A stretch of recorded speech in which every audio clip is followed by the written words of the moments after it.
अगर एक परीक्षा में आप नहीं बैठी तो आपको वो टीचर कहेंगे कि बेटा मेडिकल लगाओ और बैठ जाओ, फिर से कंपार्टमेंट होता है ना उसमें बैठ जाओ। कई प्रिंसिपल कहती है कि नहीं, ये तो जब पेपर में बैठी नहीं तो कंपार्टमेंट का है कि, पर फिर भी जो आपका टीचर होता है वो दम लगा देते हैं कि नहीं, ये मेरा बच्चा होशियार है, ये आगे जाना चाहिए, ये आगे बढ़ना चाहिए।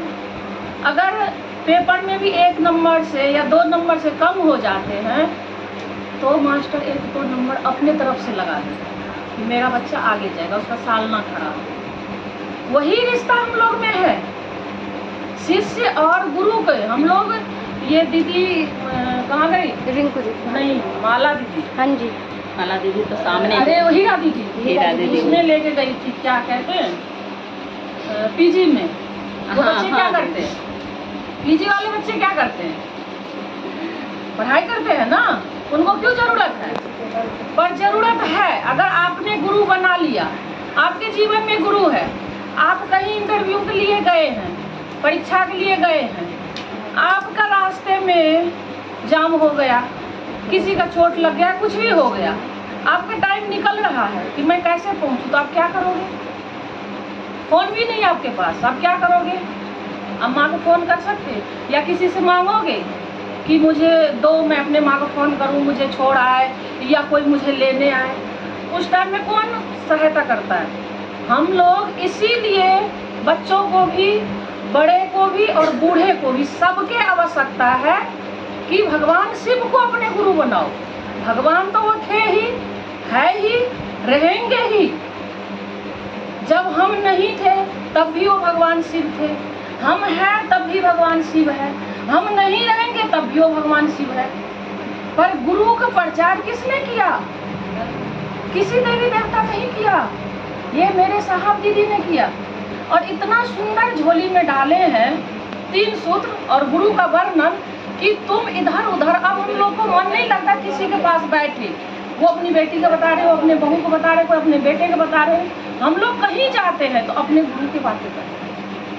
अगर हम फंस गए, हम उसी टाइम महादेव से दया मांगते हैं कि हे महादेव, कहा गया है कि आप गुरु हो, मेरे गुरु हो, आप मेरे गुरु हो, मैं आपका शिष्य हूँ, मैं फंसी पड़ी हूँ महादेव, मैं वहाँ तक कैसे पहुँचूंगी?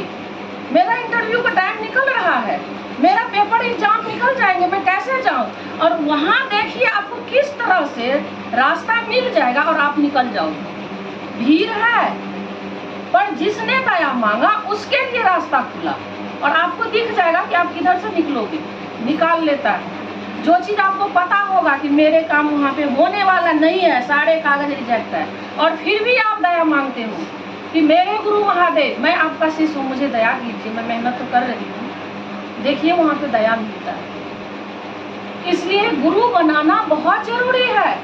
और वो दया किए हैं तो गुरु को बखान करिए कि देखो मैं किस टाइम फंसी पड़ी थी, मेरे महादेव ने कितना दया किए हैं अपने घर में, अपने रिश्तेदारों में, कि मैंने महादेव को याद किया और मेरे महादेव ने मेरे लिए रास्ता खोल दिए, मैं पहुंच गई। असंभव था वहां तक पहुंचना। मेरे मायके में मुझसे, शायद मेरी माँ कहती है कि 8 महीने की स्थापना हुआ भोले बाबा का, जगन्नाथपुरी से शिवली लांग के पूजा बनाए हैं मंदिर। अब सोचिए कि मैं कितना पूजनी होगी या भजनी होगी। जब मेरे घर में ही बना रखे हैं तो मैं तो उनसे दूर नहीं थी ना, मैं तो पूजा पाठ भी जानती थी, सब कुछ करती थी। मेरे बाबा दरोगा थे, मेरे ससुर SDO थे, पावर या पोजीशन की जरूरत है हमें, पर मेरे पास क्या है? मैं क्या हूँ? मैं किस लिए इस धरती पे आई हूँ? मैं जानती सभी हूँ, पर मैं क्या कर रही हूँ?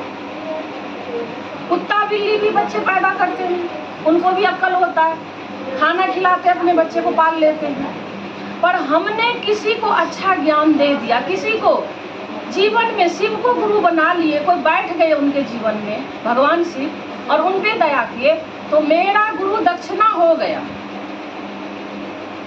अगर हम 1 लोटा जल लेके भी जाते हैं मंदिर तो अपने स्वार्थ में जाते हैं ना, कि मैं जल चढ़ाने जाती हूँ, आज शिवरात्रि है, आज ये है, इस तरह से हम लोग मनाते थे त्योहार। आज घर घर रोज शिव चर्चा हो रहे हैं।